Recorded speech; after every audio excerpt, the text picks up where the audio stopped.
Welcome to 99 TV నేను Lakshmi bulletin headlines చూద్దాం.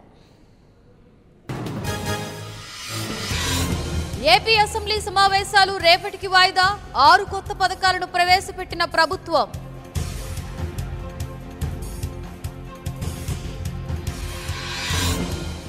ఏపీలో అన్నదాత సుఖీభవ పేరుతో వినూత్న పథకం రైతన్నలకు 5,000 కోట్ల కేటాయింపు.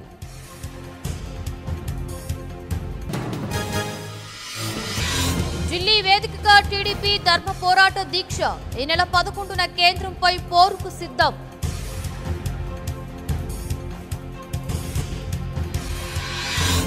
జీవీఎల్ కు ప్రివిలేజ్ నోటీసులు చంద్రబాబుని అసెంబ్లీ రౌడీ అనడంపై తమ్ముళ్ల ఆగ్రహం.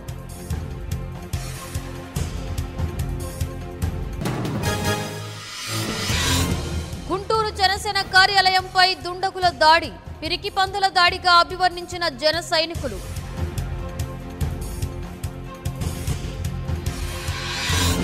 ఎన్నికలకు సమాయత్తమవుతున్న వైసీపీ రేపు చిత్తూరులో సమర శంఖారావం సభ.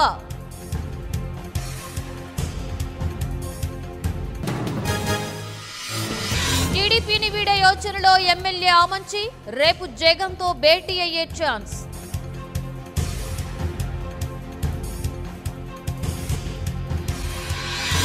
కులాల మధ్య జగన్ చిచ్చు పెట్టే ప్రయత్నం కుట్ర రాజకీయాలు ఏపీలో సాగువన్న చంద్రబాబు.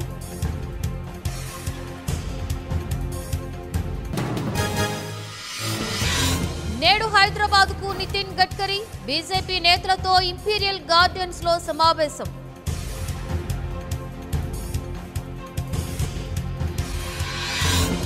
యాదాద్రి పునర్నిర్మాణంపై కేసీఆర్ సుదీర్ఘ సమీక్ష పనుల వేగవంతంపై అధికారులకు కేసీఆర్ కీలక సూచనలు.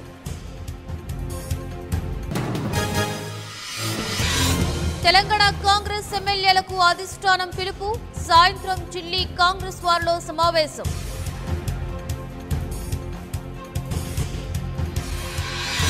జయరాం హత్య కేసులో కొత్త కోణం ఇబ్రహీంపట్నం ఏసీపీ హస్తముందంటూ అనుమానం.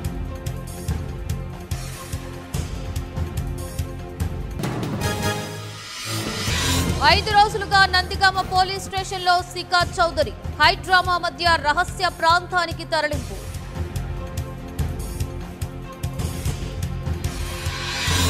ఈ నెల 7న అన్ని రాష్ట్రాల ఇన్ఛార్జీలతో రాహుల్ సమావేశం పార్లమెంటు ఎన్నికల్లో అనుసరించవలసిన వ్యూహాలపై చర్చ.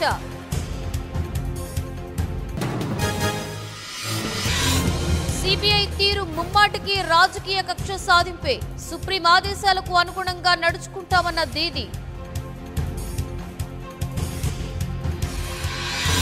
పార్లమెంట్లో బెంగాల్ ప్రకంపనలు తృణమూల్ ఎంపీల ఆందోళనతో ఉభయ సభలు వాయిదా.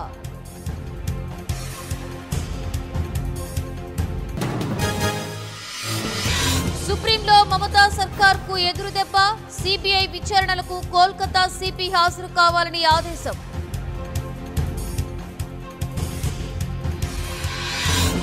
ప్రతిపక్షాలను కేంద్రం టార్గెట్ చేస్తోంది మమత దీక్షకు తన మద్దతు తెలిపిన సిద్ధరామయ్య.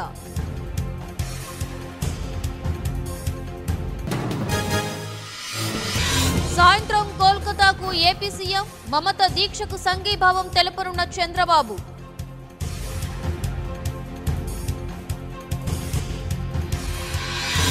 జగన్ కేసీఆర్ తప్ప అంతా ఖండించారు బెంగాల్ వ్యవహారంపై నోరెందుకు ఎత్తరన్న చంద్రబాబు.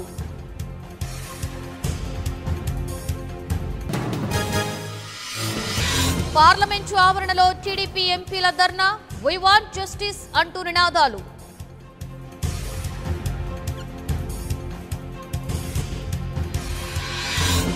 నేటి అర్ధరాత్రి నుండి ఏపీఎస్ఆర్టీసీలో సమ్మె తమ సమస్యలను పట్టించుకోవడం లేదని ఆవేదన.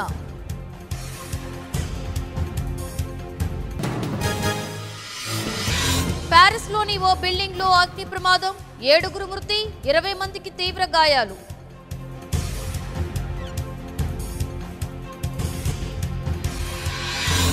రాజస్థాన్ లోని ఓ నాలాలో పడ్డ బస్సు 6 ప్రయాణికులకు గాయాలు.